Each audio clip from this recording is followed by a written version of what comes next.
Yo, what's up everybody? Thanks for clicking the video. We're going to be talking trout gear today. So if you like the video, make sure you subscribe to our channel. Leave a comment if you want.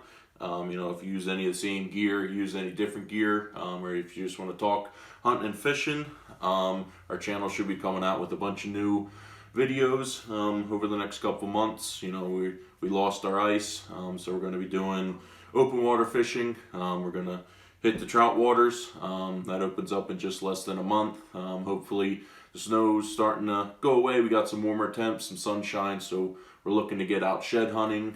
We're going to be cutting some trees, start some work, try to get areas ready for summer so we can try to get some new growth for deer season. But right now it's going to be all about trout. I'm just going to go over what I like to keep in my vest for the first few weeks of the season.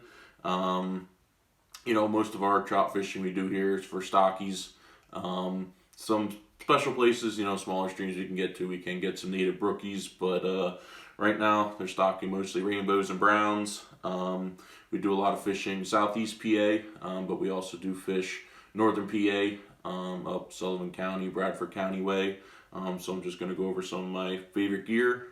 Okay, so the first bit of gear I want to talk about is the vest I use. It's a Crystal River. It's been a few years since I've been wearing this one. I have one upstairs that I handed down to Casey. She's been using it for a few years now, and I had that probably 8-10 years before I gave it to her. So these last a while. They have a lot of nice pockets, a lot of room for your gear. You got the two Velcro pockets at the bottom.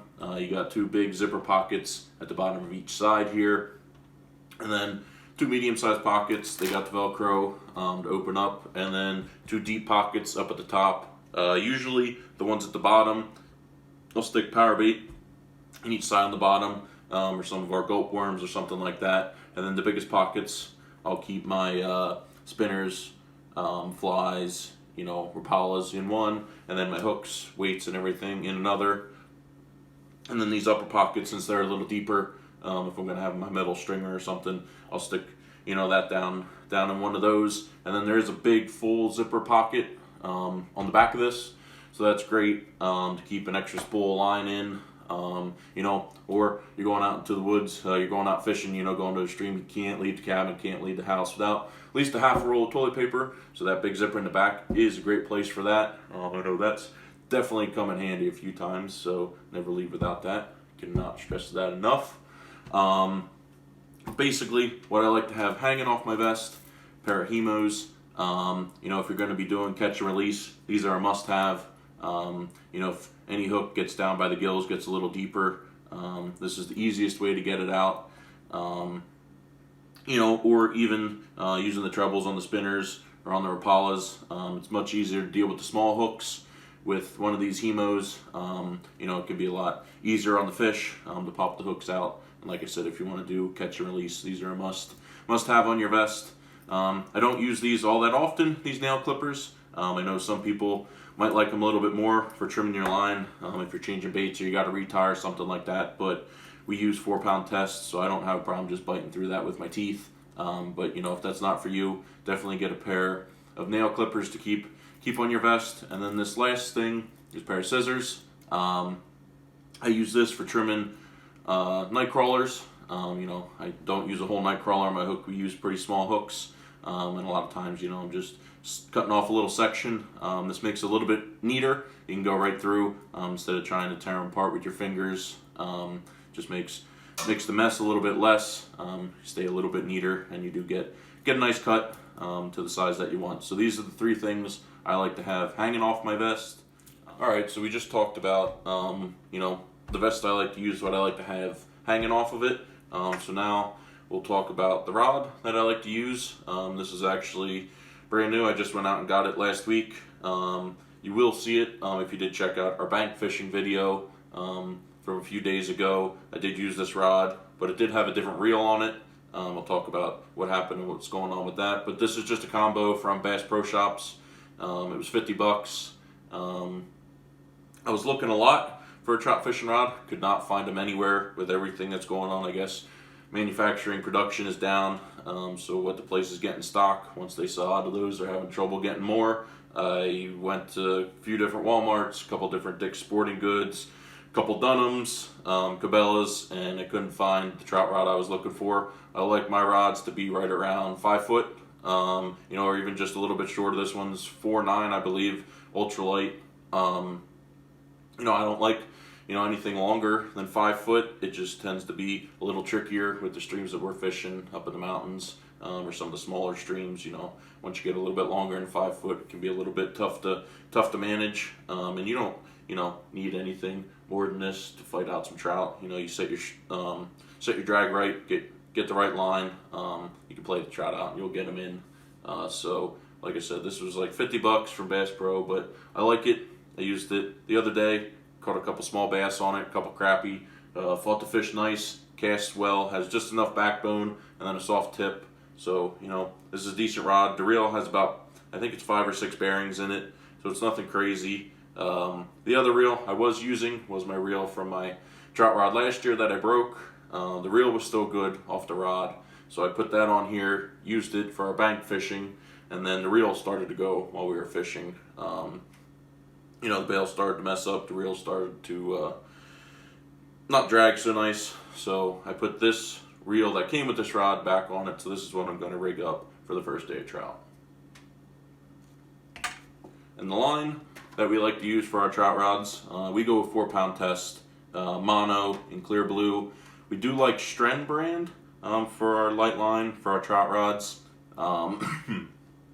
We use Trilene for all of our bass stuff, but it seems like this Stren is a little bit better in the light poundage. We don't see quite as much twisting, on our smaller rods, especially when we're using rooster tails and spinners and stuff like that. And the clear blue we like to use because it disappears pretty nice under the water, but then we can see it while we're fishing above the water. It sticks out nice. So if you're looking for a more subtle bite, you can kind of see your line jump. You can follow your line nice outside the water. And like I mentioned before, I'll spool up my rod before the season, but then usually after a couple days of fishing, if I'm fishing spinners pretty heavy, I like to change my line out instead of dealing with the twisting and all the headaches and stuff like that. So I'll keep this in my vest. You can usually get 3 or 4 spoolfuls, 3 or 4 changes just from one of these sets of lines. So that's what we like to go with.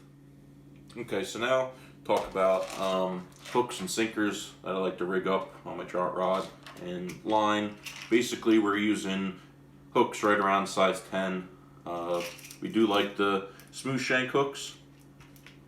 Got 2 of them here, maybe you can see one, but we don't have any barbs on the back of the hook here. The reason we do that is more so for our live bait. If we're using fat heads, we don't like to have those extra barbs back there because that tends to kill your fat heads a little bit more.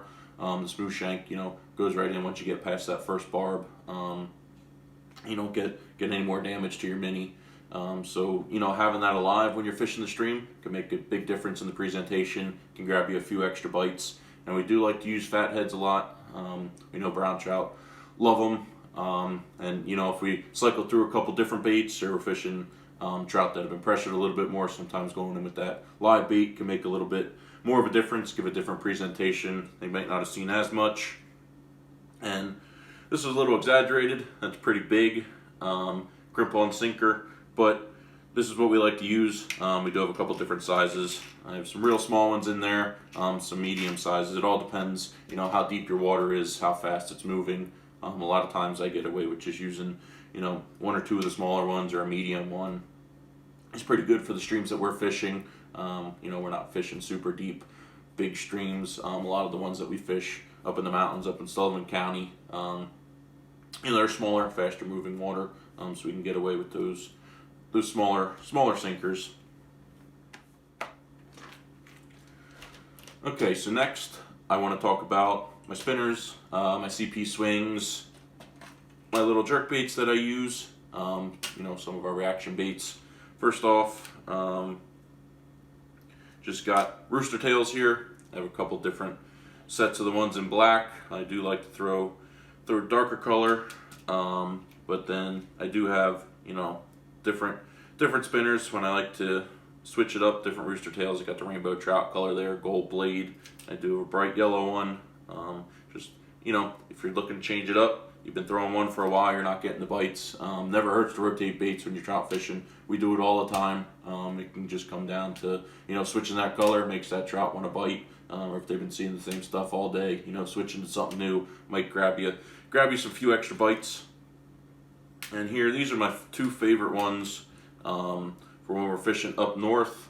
I believe this is called mayfly color, and then I just have a brown one here, but it's got some yellow thrown into the feathers on the back of the rooster tail there. They both have gold blades. I do like the gold blade on my rooster tail. And the sizes we're using are 1/16. That's our favorite size. It's pretty good for the stock trout. It's a pretty good weight. You can cast it nice, and it does run just about right in the water column for us. But they do twist your line a lot. I know some guys like to use snap swivels, help keep down on the twisting on their line. But unless we got real cloudy water, I just like to tie these directly to my line. I don't want that extra swivel there. The trout are coming up there a little particular. You got real clear water. They might try to pick that apart. And then I do like to keep quite a pile of CP swings in my box. These are one of my favorites, especially Southeast PA. I don't know why, it just seems like these work better for me down there. And then that brown and mayfly color work well up north for me. But I'm always well stocked in these. And then I do also like to throw these little Rapalas a lot. They're pretty much just like a mini version of a jerkbait. But these have a real nice shine. You get a good sunny day. This will really reflect under the water. And you can twitch it nice just like you would a regular jerkbait for bass. Get a real erratic action. I do have a couple that suspend, I have a couple that float.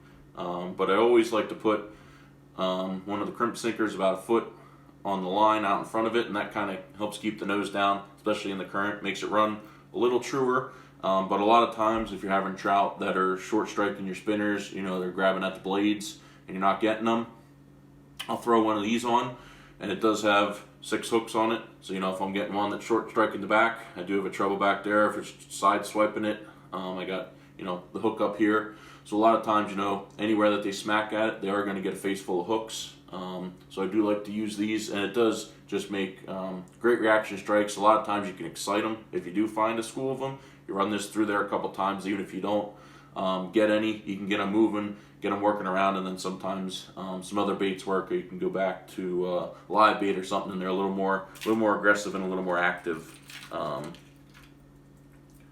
the same thing here with these little crayfish cranks. It's the same kind of deal. You're going to get that erratic action, and you do have the 6 hooks on it. So if they do swipe it anywhere, there's a good chance you're going to put one of them into it. And I do the same thing with the sinker out in front, and that kind of just drags on the bottom, gives you an erratic action. And this does have a rattle inside of it. I don't know if that makes a ton of difference, but I do catch a fair amount of trout on these, and it is something nice to switch it up to. And it's something a lot of times that they don't see a ton of. And it can get them going, like I said. And the last kind of fast-moving bait, spinner type of bait that we like to use is Joe's fly. Does give you a little bit different body style, a little bit different blade style, and like I said, it's all about changing up the baits, trying to get them moving, trying to get them excited. And it does just have a little bit more of a natural look on the back. Obviously it's designed to look a little bit like a fly, and then it does have that action out front of the gold spinner going around, creating some flash. These do work well for brookies up north where we fish. They used to stock brookies, and we did real well on these for them, but Fish Commission has been having some kind of problems at their hatchery with the brook trout, so they're not stocking those up north for the last few years, and they're not doing it again this year. But these do work well for rainbows and browns, so I always like to keep a couple in the vest.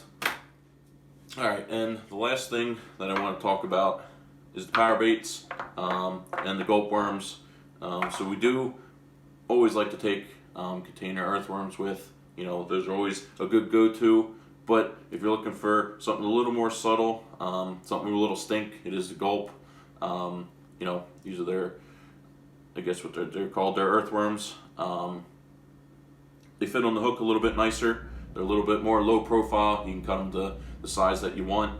You know, sometimes we'll rig them with a little bit more sticking out the back. They do have a little bit of wiggle when they're going through the water, and you can kind of work them, jig them back to you. They'll have a little bit more motion, and they do have that gulp scent on them, so these do work pretty well for us. You're trying to, you know, go a little bit more natural in clear water or even dirty water. You know, just a little bit of stain. A good bait is anything that resembles an earthworm, because a lot of times they'll get washed down the stream, and the trout will feed heavy on those, you know, if you do get a little bit of rain, a little bit of water rise. And then, you know, to start with the power baits here, the power bait dough, that's always a go-to in trout season. We like the garlic, that comes in the green color, and we also like the natural, I believe it comes in salmon egg color, or salmon egg scent, also that natural color of power bait, which is just like a tan. Those are pretty much the only two doughs that we carry with. You know, those work well for us, so we don't need to go get all the colors of the rainbow and stuff like that. But you can rig these a couple different ways. A lot of people just put them in a big ball right at the end, let it sway in the current, you know, and that'll get you some fish. But if you're noticing the bite slowing down, fish aren't reacting as well, sometimes we'll take this and we'll mold it into like a little spoon shape over our hook, and that'll catch the water a little bit differently, and that'll swing a little bit different in the current, and you can kind of set that, you know, right at the trout's nose, and, you know, that'll be swinging, swinging, swinging, and then eventually, you know, you might get a reaction bite out of it. And along the same lines, we kind of tend to put these in a cylinder shape too, and that gives you a little bit different rotation in the current, and it's just a little bit different way to rig it. And again, you know, it might just be something that they haven't seen that day, and, you know, it's spinning a little bit differently right in front of their nose, and they're going to want to grab it. And the last two things that we got here are the power bait, power eggs. Jake actually turned us on to these a little bit. He was using these up at camp last year for trout, and he was doing pretty well on them.